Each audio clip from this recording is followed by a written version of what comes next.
Hello everyone, science school blog में आप सभी का स्वागत है। आज हम लोग पढ़ने वाले हैं dipole in a uniform electric field, यानी कि यहाँ से हम लोग नेट टॉर्क का वैल्यू निकालेंगे जो कि हमारा होता है PE sin थीटा। ठीक है, साथ में हम लोग देखेंगे कि कहाँ पे हमारा नेट टॉर्क का वैल्यू मैक्सिमम होता है और साथ में क्या देखेंगे कहाँ पे हमारा नेट टॉर्क का वैल्यू मिनिमम होता है। साथ में और क्या देखेंगे कहाँ पे स्टेबल होता है और कहाँ पे अनस्टेबल होता है। तो चलिए स्टार्ट करते हैं, हम लोग वीडियो को पूरा देखिएगा। ठीक है, चलिए स्टार्ट करते हैं। तो जो हमारा टॉपिक है वो क्या है, dipole in a uniform external field. इसको और क्या बोल सकते हैं, torque acting on A dipole in uniform electric field. ठीक है, सबसे पहले हम लोग क्या करते हैं कि हम लोग एक डायपोल लेते हैं जिसको हम लोग यूनिफॉर्म एक्सटर्नल फील्ड में रखते हैं। ठीक है, यूनिफॉर्म का मतलब क्या हो रहा है कि जो हमारा इलेक्ट्रिक फील्ड का मैग्नीट्यूड है वो हर जगह क्या है, बराबर है। ठीक है, तो सबसे पहले हम लोग क्या लेते हैं, यहाँ पे डायपोल लेते हैं। ठीक है, देखिए सबसे पहले हमने क्या किया कि एक डायपोल लिया। ठीक है, फिगर थोड़ा छोटा बना रहे हैं। चलिए सबसे पहले क्या लिया हमने, एक डायपोल लिया जिसका कि यहाँ पे -Q चार्ज है और यहाँ पे क्या है +Q चार्ज है। ठीक है, डायपोल का क्या होता है, एक सेंटर होता है जो कि दोनों बराबर डिस्टेंस पे होता है। मान लेते हैं ये है यहाँ से। ठीक है, यहाँ से क्या देते हैं, इसको नाम O दे देते हैं। ठीक है,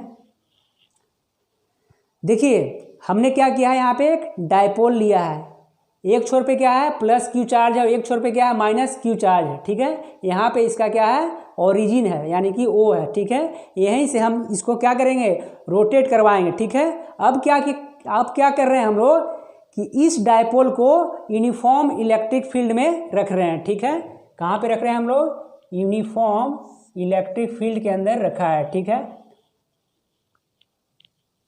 यूनिफॉर्म इलेक्ट्रिक फील्ड है, क्या है, यूनिफॉर्म इलेक्ट्रिक फील्ड है, यूनिफॉर्म इलेक्ट्रिक फील्ड है। ध्यान से सुनिएगा, इस डायपोल कहाँ पे है, तो यूनिफॉर्म इलेक्ट्रिक फील्ड के अंदर है। ठीक है, अब क्या होगा कि देखिए +Q चार्ज पे जब भी डायपोल हमारा रखा हुआ है यानी कि चार्ज हमारा रखा हुआ है कहाँ पे, इलेक्ट्रिक फील्ड में, तो वहाँ पे क्या होगा, फोर्स लगेगा और फोर्स क्या होगा यहाँ पे, तो Q × E होगा। इसको क्या नाम दे देते हैं हम लोग, F1 नाम दे देते हैं, जिसका कि मैग्नीट्यूड क्या है, F1 है। और इसका डायरेक्शन किस तरफ होगा, तो इलेक्ट्रिक फील्ड के डायरेक्शन में होगा। ठीक है, कब, जब ये +Q की वजह से फोर्स लगेगा। ठीक है, अगर हम -Q की वजह से फोर्स निकालें तो इसका डायरेक्शन क्या होगा, इलेक्ट्रिक फील्ड के अपोजिट। इलेक्ट्रिक फील्ड का डायरेक्शन किस तरफ है, इस तरफ, तो यहाँ पे फोर्स का डायरेक्शन क्या हो जाएगा, इस तरफ हो जाएगा। यानी कि F2 का अगर मैग्नीट्यूड निकालें तो क्या हो जाएगा, QE हो गया। ठीक है, यहाँ तक हम लोग क्या निकाल चुके हैं, magnitude of force due to -Q और ड्यू टू +Q। ठीक है, दोनों का मैग्नीट्यूड क्या है, बराबर है और दोनों का डायरेक्शन क्या है, डिफरेंट है। तो यहाँ लिख लेते हैं, क्या लिखेंगे कि हियर मैग्नीट्यूड ऑफ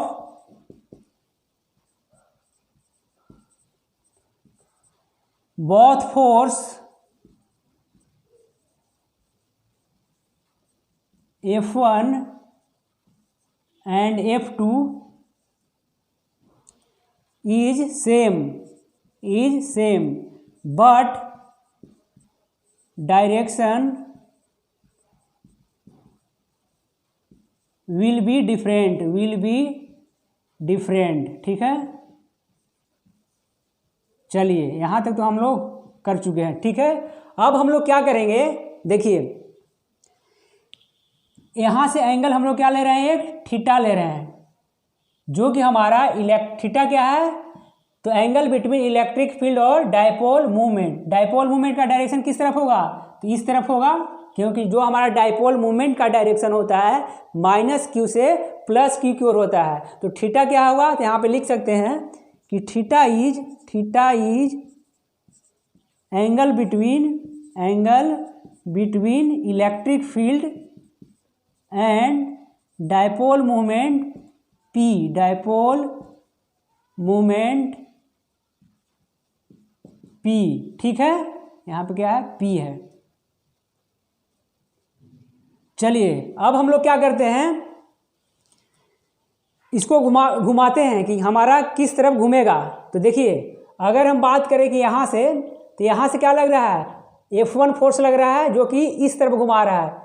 अगर इसको इस तरफ लगा रहा है फोर्स और इस पॉइंट पे इस तरफ F2 लगा रहा है, तो क्या करेगा, कोई इस तरफ खींच रहा है, कोई इस तरफ खींच रहा है और कोई इस तरफ खींच रहा है, तो क्या होगा, ये घूम जाएगा। क्या होगा, ये घूम जाएगा। दो पॉइंट है, ठीक है, एक पॉइंट पे हम लोग इस तरफ खींच रहे हैं, एक पॉइंट पे इस तरफ, क्या करेगा, ये ऐसे घूम जाएगा। और किससे घूमेगा, तो सेंटर ऑफ रोटेशन O से घूमेगा, ठीक है। तो अब क्या होगा, यहाँ पे घूम जाएगा। घूमने क्या होगा, जो रोटेट किया किसके वजह से, तो टॉर्क की वजह से। और टॉर्क यहाँ पे किस तरफ लगा, तो इस तरफ लगा, ठीक है। और यहाँ पे किस तरफ लगा, तो टॉर्क इस तरफ लगा, ठीक है। इसको हम नाम देते हैं क्या, टाउ 2, और इसको हम लोग नाम देते हैं टाउ 1, ठीक है। इस तरफ क्या लग रहा था, F2 फोर्स यहाँ से, ठीक है। इस तरफ क्या लग रहा था, F1 फोर्स। तो क्या हुआ, ये दोनों घूम गया और दोनों का रोटेशन क्या है, सेम है, क्लॉकवाइज में ही है। ये भी क्लॉकवाइज में है और ये भी क्लॉकवाइज में है। तो यहाँ पे लिख सकते हैं, यहाँ पे क्या है, क्लॉकवाइज में, और यहाँ पे भी क्या है, क्लॉकवाइज में, ठीक है। दोनों ही क्लॉकवाइज में रोटेट कर रहा है। अब हम लोग क्या करेंगे, इस सेंटर ऑफ रोटेशन से क्या लेंगे, परपेंडिकुलर डिस्टेंस लेंगे। तो यहाँ पे क्या है, हमारा सेंटर ऑफ रोटेशन है। यहाँ से क्या, यहाँ पे क्या है, हमारा सेंटर ऑफ रोटेशन है, ठीक है। तो इस सेंटर ऑफ रोटेशन से क्या करेंगे, हम एक परपेंडिकुलर डिस्टेंस बनाएंगे, ठीक है। और यहाँ पे क्या होगा, इस फोर्स पे, तो इस फोर्स पे भी क्या बनाएंगे, एक डिस्टेंस बनाएंगे, परपेंडिकुलर डिस्टेंस, ठीक है। F2 पर और F1 पे क्या बना लिया हम लोग, परपेंडिकुलर डिस्टेंस, ठीक है। अगर हम बात करें, देखिए क्या बात कर रहे हैं हम लोग, यहाँ से एंगल क्या लिया है, थीटा, यहाँ से एंगल थीटा लिया है। तो ये वाला एंगल क्या हो जाएगा, हमारा थीटा हो जाएगा। कैसे होगा, देखिए ये क्या है, पैरेलल लाइन है, ये वाला क्या है, हमारा पैरेलल लाइन है, और ये भी क्या है, हमारा पैरेलल लाइन भी है। तो दो पैरेलल लाइन है, ठीक है। और एक क्या कर रहा है, एक लाइन इंटरसेक्ट कर रहा है। तो क्या होगा, एंगल सेम हो जाता है, यानी जो एंगल ये वाला है वही एंगल क्या हो जाएगा, यहाँ हो जाएगा, ठीक है। और यहाँ से भी क्या हो जाएगा, ये थीटा हो जाएगा, ठीक है। कैसे होगा, वर्टिकल अपोजिट से क्या हो जाएगा, ये वाला थीटा हो जाएगा, ठीक है। अगर हम आगे की बात करें, देखिए इसका मैग्नीट्यूड क्या है, ये वाला ए है, यहाँ से लेकर यहाँ तक क्या है, ए है, यहाँ से यहाँ तक लेकर क्या है, ए है। तो अगर हम इसका कंपोनेंट करें तो क्या हो जाएगा, ये वाला ए साइन थीटा हो जाएगा, ए साइन थीटा हो जाएगा हमारा ये वाला, ठीक है। ये क्या हो जाएगा, ए साइन थीटा, और यहाँ पे क्या हो जाएगा, ए साइन थीटा हो जाएगा, ठीक है। चलिए यानी कि ये वाला डिस्टेंस हमारा मिल गया क्या, ए साइन थीटा, और ये वाला क्या मिल गया, ए साइन थीटा। अब हम लोग टाउ 1 और टाउ 2 का वैल्यू निकाल लेते हैं, टाउ 1 और टाउ 2 का वैल्यू निकालते हैं, ठीक है। तो अब हम लोग निकालते हैं टॉर्क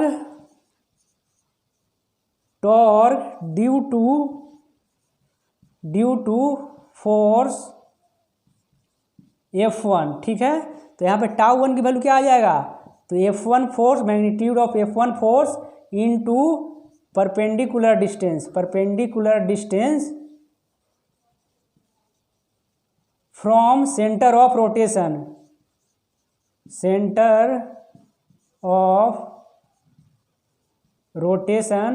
O, कहाँ से, O से निकाल रहे हैं, ठीक है। तो ई क्या है हमारा, ए साइन थीटा है। तो यहाँ से अगर हम बात करें कि मैग्नीट्यूड ऑफ F1 कितना है, QE है, तो यहाँ से हमारा आ गया QE, और ये हमारा कितना है, ए साइन थीटा है। तो यहाँ से हमारा क्या आ गया, QE ए साइन थीटा। यही हमारा क्या है, टॉर्क 1 का है वैल्यू। और कैसा है ये, तो क्लॉकवाइज में है। कैसा है, क्लॉकवाइज में है, इसका रोटेशन क्लॉकवाइज में है, ठीक है। अगर हम बात करें टाउ 2 का, टाउ 2 क्या हो जाएगा हमारा, तो torque due to force F2, F2 की वजह से क्या हो जाएगा हमारा, तो देखिए यहाँ से भी क्या होगा, magnitude of force into perpendicular distance from centre of rotation. तो सेंटर ऑफ रोटेशन से परपेंडिकुलर डिस्टेंस क्या है हमारा, ए साइन थीटा ही है। तो यहाँ से क्या हो जाएगा हमारा, ए साइन थीटा हो जाएगा, ठीक है। और यहाँ से हम लोग क्या लिख सकते हैं, F1 का वैल्यू, तो दोनों का मैग्नीट्यूड क्या है, सेम है, तो की यू ए साइन थीटा हो गया। यही हमारा क्या हो गया, टॉर्क 2 हो गया, यानी कि टाउ 2 हो गया। तो हमने क्या फाइंड कर लिया, टाउ 1 का वैल्यू और टाउ 2 का वैल्यू। अब हम लोग नेट टॉर्क निकालेंगे, क्या निकालेंगे, नेट टॉर्क निकाल रहे हैं। तो देखिए अगर हम नेट टॉर्क की बात करें, क्या बात कर रहे हैं, नेट टॉर्क का बात कर रहे हैं, ठीक है, यानी कि टाउ नेट का बात कर रहे हैं। तो टाउ नेट की अगर बात करें तो क्या हो जाएगा, टाउ 1 प्लस टाउ 2। प्लस क्यों हुआ, देखिए प्लस क्यों हो रहा है यहाँ पे, ये भी क्लॉकवाइज में है और क्या है, ये भी क्या है, क्लॉकवाइज में है। कैसा है ये, क्लॉकवाइज, दोनों ही क्लॉकवाइज रोटेशन है, क्लॉकवाइज में है। तो दोनों का डायरेक्शन क्या लिख सकते हैं, सेम, इसलिए प्लस होगा, ठीक है। अगर एक का एंटी क्लॉकवाइज रहता तो क्या होगा, माइनस होता, लेकिन दोनों का क्या है, प्लस है, दोनों ही क्लॉकवाइज में है, इसलिए क्या ले रहे हैं हम लोग, दोनों यहाँ पे प्लस का साइन ले रहे हैं, ठीक है। तो देखिए अगर हम बात करें कि टाउ 1 और टाउ 2, तो टाउ 1 का वैल्यू क्या है हमारा, तो क्यू ई ए साइन थीटा, और टाउ 2 का वैल्यू क्या है हमारा, तो दोनों का सेम ही था, की यू ए साइन थीटा, ठीक है। अगर हम बात करें कि यहाँ से टाउ नेट कितना आ जाएगा, तो टाउ नेट आ जाएगा हमारा 2 क्यू ई ए साइन थीटा, ठीक है। देखिए अगर इसी को लिखना चाहें तो क्या लिख सकते हैं, Q into 2a, Q into 2a, इसी को थोड़ा अरेंज करके लिख रहे हैं हम लोग, क्यू इंटू 2a इंटू ई साइन थीटा, ठीक है। देखिए क्यू इंटू 2a क्या होता था हमारा, तो डाइपोल मूवमेंट होता था, क्या होता था, डाइपोल मूवमेंट होता था।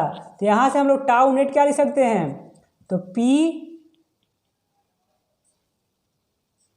ई sine theta, P E sine theta लिख सकते हैं। यही हमारा क्या है, नेट टॉर्क है, नेट टॉर्क है। चलिए अब हम लोग क्या करते हैं कि यहाँ से इसको हटा लेते हैं ताकि आगे बढ़ाया जा सके, ठीक है।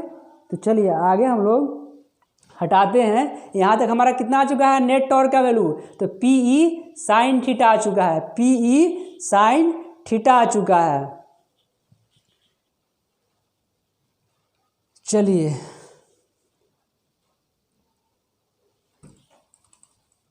यहाँ से हटा लेते हैं हम लोग।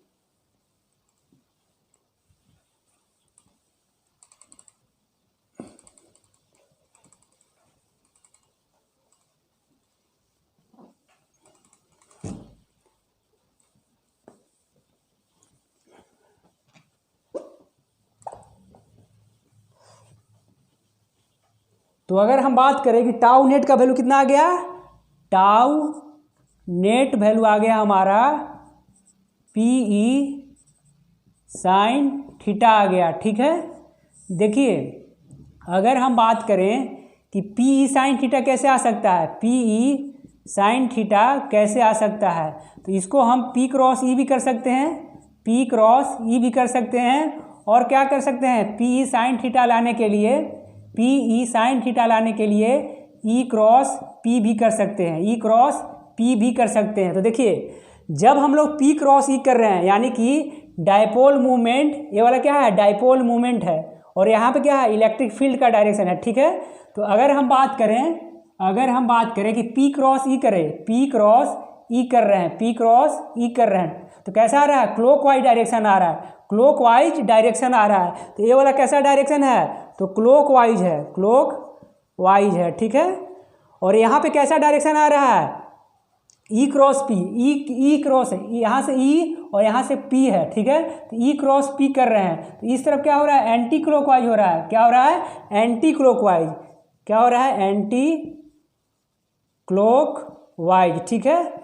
देखिए जो हमारा नेट टॉर्क का वैल्यू आया था किस में आया था, तो क्लॉकवाइज में आया था, क्लॉकवाइज में आया था। कैसे, ये वाला डायरेक्शन कैसा था, ये वाला डायरेक्शन क्या था, क्लॉकवाइज था, ये वाला डायरेक्शन क्या था, क्लॉकवाइज था, यानी कि टाउ 1 क्या था, क्लॉकवाइज, और टाउ 2 भी क्या था, क्लॉकवाइज। तो हमारा फाइनल रिजल्ट कैसा आया था, क्लॉकवाइज में आया था। P क्रॉस E कैसा दे रहा है, क्लॉकवाइज, और E क्रॉस P कैसा दे रहा है, तो एंटी क्लॉकवाइज, इसलिए ये वाला सही होगा और ये वाला गलत होगा। ठीक है, तो यहाँ से हम लोग लिख सकते हैं कि जो टाउ नेट होगा हमारा PE साइन थीटा होगा, PE साइन थीटा होगा, और इसका वैल्यू कितना हो जाएगा, P क्रॉस E हो जाएगा, P क्रॉस E होगा, ना कि E क्रॉस P। ठीक है, तो यही हमारा नेट टॉर्क है, यही हमारा क्या है, नेट टॉर्क है। ठीक है, चलिए अब हम लोग इस साइड का हटाते हैं, थोड़ा सा समझते हैं।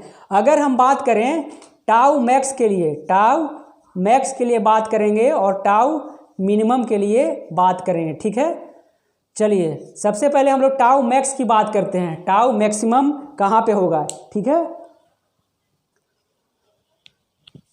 चलिए इसको हटा लेते हैं।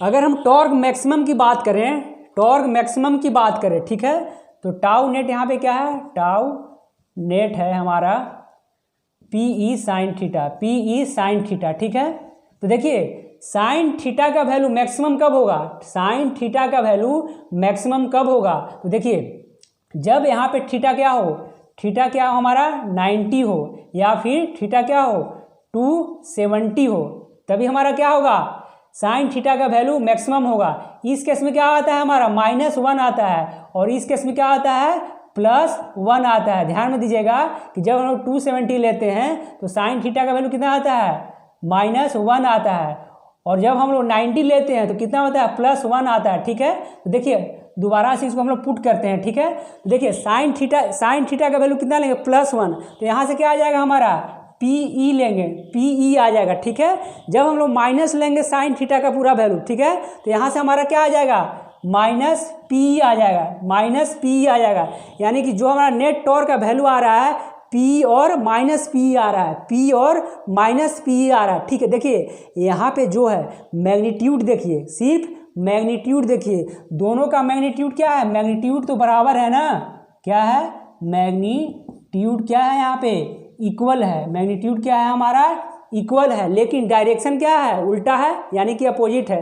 तो अगर हम बात करें सिर्फ मैग्नीट्यूड का कि हमारा जो टॉर्क मैक्सिमम कितना पे होगा, तो टॉर्क मैक्सिमम 90 और 270 पे होगा। ठीक है, ठीक है, तो हमारा टाउ मैक्सिमम कितना पे होगा, टाउ मैक्सिमम कितना पे होगा, तो टाउ मैक्सिमम के लिए हम लोग क्या लिख सकते हैं, +PE लिख सकते हैं, और यहाँ पे क्या लिख सकते हैं, -PE लिख सकते हैं। ठीक है, कब होगा, तो एक जगह थीटा = 90 पे होगा, और एक जगह क्या होगा, थीटा = 270 पे होगा। ठीक है, यहाँ पे हम लोग देख लेते हैं कि कैमरे में आ रहा है कि नहीं। ठीक है,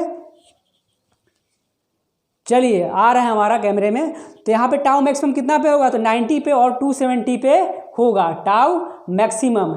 अब हम लोग बात करते हैं कि हमारा टॉर्क मिनिमम कब होगा, टॉर्क मिनिमम कब होगा, और यह हमारा कौन सा केस था, तो टॉर्क मैक्सिमम के लिए, टॉर्क मैक्सिमम के लिए केस था। अब हम लोग टॉर्क मिनिमम के लिए बात करेंगे, टॉर्क मिनिमम के लिए बात करेंगे।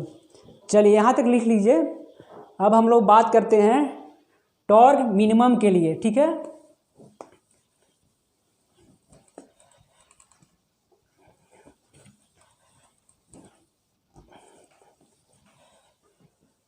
देखिए यहाँ से अगर ढंग से समझ लेते तो कोई भी कॉन्सेप्ट नहीं बचेगा इसके बाद। ठीक है, अब हम लोग टॉर्क मिनिमम के लिए बात करते हैं, टाउ मिनिमम के लिए। ठीक है, देखिए टाउ = क्या होता है हमारा, तो PE साइन थीटा होता है, PE साइन थीटा होता है। तो देखिए अगर मिनिमम कब होगा, मिनिमम कब होगा, जब साइन थीटा का वैल्यू क्या होगा, साइन थीटा का वैल्यू क्या हो जाए, 0 हो जाए, क्या हो जाए, 0 हो जाए। तो 0 किस किस में होता है, तो एक तो होता है थीटा = 0 पे, एक कब होगा, तो थीटा = 180 पे।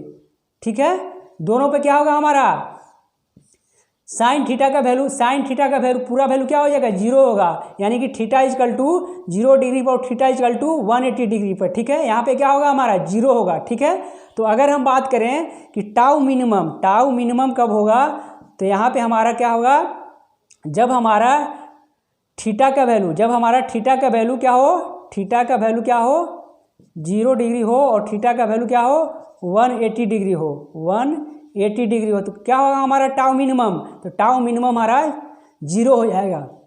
यहाँ से अगर साइन थीटा का वैल्यू क्या हो जाएगा 0, तो टाउ का वैल्यू क्या हो जाएगा 0, क्या हो जाएगा 0, तो यही हमारा क्या हो गया टाउ मिनिमम हो गया। ठीक है, चलिए अब हम लोग देखते हैं कि कहाँ पे स्टेबल होगा और कहाँ पे अनस्टेबल होगा। ठीक है, चलिए यहाँ तक लिख लीजिए आप लोग।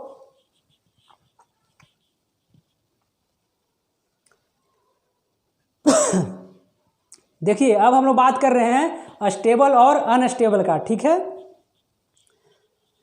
चलिए यहाँ पे ही हम लोग बना लेते हैं। देखिए स्टेबल की बात करें, यहाँ से हमारा क्या था डायपोल मूवमेंट का डायरेक्शन था। ठीक है, यहाँ से हमारा क्या था इलेक्ट्रिक फील्ड का डायरेक्शन था। ठीक है, अगर हम मान लेते हैं कि थीटा इजकल टू 0 डिग्री है, थीटा इजकल टू क्या है 0 डिग्री है, यहाँ पे क्या था प्लस क्यू था, यहाँ पे क्या था माइनस क्यू था। ठीक है, थीटा इजकल टू 0 डिग्री होगा, इसका मतलब कि जो हमारा डायपोल होगा यानी कि इलेक्ट्रिक फील्ड का डायरेक्शन है और यहीं पे क्या होगा हमारा, यानी कि डायपोल का डायरेक्शन होगा, तभी तो हमारा थीटा इक्वल टू 0 होगा। तो थीटा इक्वल टू यहाँ से क्या है थीटा 0 है। ठीक है, तो थीटा 0 तो क्या होगा यहाँ पे स्टेबल होगा, थीटा 0 होगा तो स्टेबल होगा। स्टेबल क्यों हो रहा है, स्टेबल क्यों हो रहा है, देखिए स्टेबल इक्विलिब्रियम होगा। स्टेबल ही क्यों हो रहा है, देखिए पहले से किस पोजीशन में है, पहले से हमारा 0 पे है, थोड़ा सा कौन 0 पे है, जो हमारा डायपोल है, क्या है डायपोल, इलेक्ट्रिक डायपोल मूवमेंट और जो है हमारा है इलेक्ट्रिक फील्ड के बीच में थीटा यहाँ पे क्या है 0 है। डायपोल मूवमेंट और इलेक्ट्रिक फील्ड के बीच में क्या है थीटा हमारा 0 है, थीटा 0 है, इसका मतलब क्या है थोड़ा सा इसको डिस्प्लेस किए, अगर डिस्प्लेस करते हैं तो इलेक्ट्रिक फील्ड क्या करेगा अपनी ओर खींच लेगा। ठीक है, इसीलिए क्या है स्टेबल है, क्या है स्टेबल है। अगर हम बात करते हैं अनस्टेबल का, अगर हम बात करते हैं अनस्टेबल का, अनस्टेबल कब होगा जब थीटा इजकल टू, जब थीटा इजकल टू क्या होगा 180 डिग्री होगा, थीटा इक्वल टू क्या होगा 180 डिग्री होगा। ठीक है, इसका मतलब क्या हुआ कि थीटा इक्वल टू 180 डिग्री, इसका मतलब हुआ कि जो हमारा देखिए जो हमारा इलेक्ट्रिक फील्ड का डायरेक्शन होगा, जो हमारा इलेक्ट्रिक फील्ड का डायरेक्शन है उसके क्या अपोजिट में क्या होगा, अपोजिट में हमारा डायपोल मूवमेंट का डायरेक्शन होगा, डायपोल मूवमेंट का डायरेक्शन होगा, यानी कि इसके बीच में क्या होगा 180 डिग्री होगा, 180 डिग्री होगा। तो अब क्या करेंगे कि थोड़ा सा अगर इसको हम क्या करते हैं इस पोजीशन से यहाँ पे क्या करते हैं डिस्प्लेस करते हैं, तो जब भी डिस्प्लेस करेंगे तो आप ये जो हमारा है P वो अपने पोजीशन पे नहीं आ पाएगा। ठीक है, यहाँ से इसको इलेक्ट्रिक फील्ड अपनी ओर खींच लेगा, अपनी ओर खींच लेगा, इसलिए क्या है थीटा इजकल टू 180 डिग्री पर अनस्टेबल है। तो हम लोग यहाँ से कह सकते हैं कि थीटा इजकल टू 180 डिग्री पे क्या है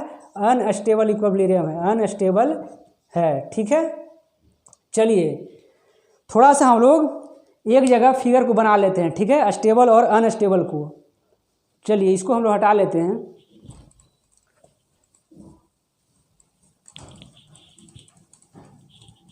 एक जगह करके हम लोग पूरा देख लेते हैं।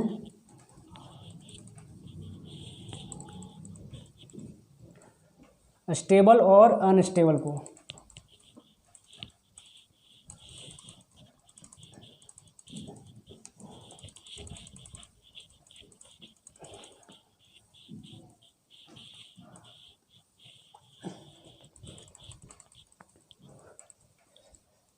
देखिए थोड़ा सा और ढंग से समझते हैं। Theta is equal to 0 degree, theta is equal to 180 degree, यहाँ पे क्या हमारा होगा टाउ मिनिमम होगा, टाउ मिनिमम होगा। अगर हम बात करें कि थीटा इजकल टू 0 डिग्री पे क्या होगा स्टेबल होगा, क्या होगा स्टेबल इक्विलिब्रियम होगा, स्टेबल इक्विलिब्रियम होगा। ठीक है, अगर हम बात करें कि थीटा इजकल टू 180 डिग्री पर क्या होगा अनस्टेबल, अनस्टेबल इक्विलिब्रियम होगा। ठीक है, देखिए इसको समझते हैं। जब थीटा इजकल टू 0 डिग्री होगा, जब थीटा इजकल टू 0 डिग्री होगा। इसका मतलब क्या है कि जो हमारा इलेक्ट्रिक फील्ड और डायपोल के बीच में क्या होगा, जो हमारा एंगल होगा वो क्या होगा, 0 डिग्री होगा। जो हमारा एंगल होगा वो 0 डिग्री, यानी थीटा इजकल टू 0 डिग्री होगा। ठीक है, देखिए ये जो हमारा डायपोल है इसको थोड़ा सा डिस्प्लेस करते हैं, इसको थोड़ा सा डिस्प्लेस करते हैं तो क्या करेगा, वापस अपने पोजीशन पे आ जाएगा, अपने पोजीशन पे आ जाएगा। कौन खींचेगा इसको, इलेक्ट्रिक फील्ड। इसलिए क्या है, ये स्टेबल है, इसलिए क्या है, स्टेबल है। ठीक है, अगर हम अनस्टेबल की बात करें, देखिए जो हमारा इलेक्ट्रिक फील्ड का डायरेक्शन है, जो हमारा इलेक्ट्रिक फील्ड का डायरेक्शन है कुछ इस तरीके से, ठीक है, और जो हमारा डायपोल मूवमेंट का डायरेक्शन होगा इस तरीके से होगा। ठीक है, यहाँ हमारा थीटा कितना है, तो थीटा हमारा है 180 डिग्री। ठीक है, 180 डिग्री। ठीक है, अगर हम डायपोल को थोड़ा सा डिस्प्लेस करें, इस डायपोल को थोड़ा सा डिस्प्लेस कर दे इस पोजीशन पे, ठीक है, तो अब क्या करेगा कि दोबारा जो दोबारा हमारा डायपोल है इस पोजीशन पे नहीं आ पाएगा, ये दोबारा से अपने इस पोजीशन पे चला जाएगा। ठीक है, इसलिए क्या है, अनस्टेबल है। क्या है, अनस्टेबल है। ठीक है, उम्मीद करते हैं यहाँ तक आपको अच्छे से समझ में आया होगा। ठीक है, कि स्टेबल कौन है और अनस्टेबल कौन है। ठीक है, अब बात करते हैं कि देखिए यूनिफॉर्म इलेक्ट्रिक फील्ड में क्या क्या कंडीशन है। अगर हम बात करें कि यूनिफॉर्म इलेक्ट्रिक फील्ड में 2 कंडीशन है। ठीक है, क्या क्या है बात करते हैं।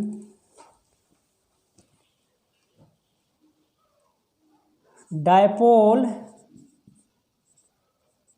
In an uniform electric field क्या होगा, सबसे पहले क्या होगा, तो एफ नेट 0 होगा, यानी कि नेट फोर्स क्या होगा, 0 होगा। ठीक है, दूसरा अगर बात करें तो देखिए टाउ मैक्सिमम की केस में क्या होगा, टाउ मैक्सिमम की केस में क्या होगा, जो हमारा नेट टॉर्क होगा, नेट टॉर्क होगा वो क्या होगा, 0 नहीं होगा। क्या होगा, नेट टॉर्क क्या होगा, 0 नहीं होगा। Net torque will not be 0। ठीक है, अगर हम बात करें टाउ मिनिमम की केस में, टाउ मिनिमम की केस में तो क्या होगा,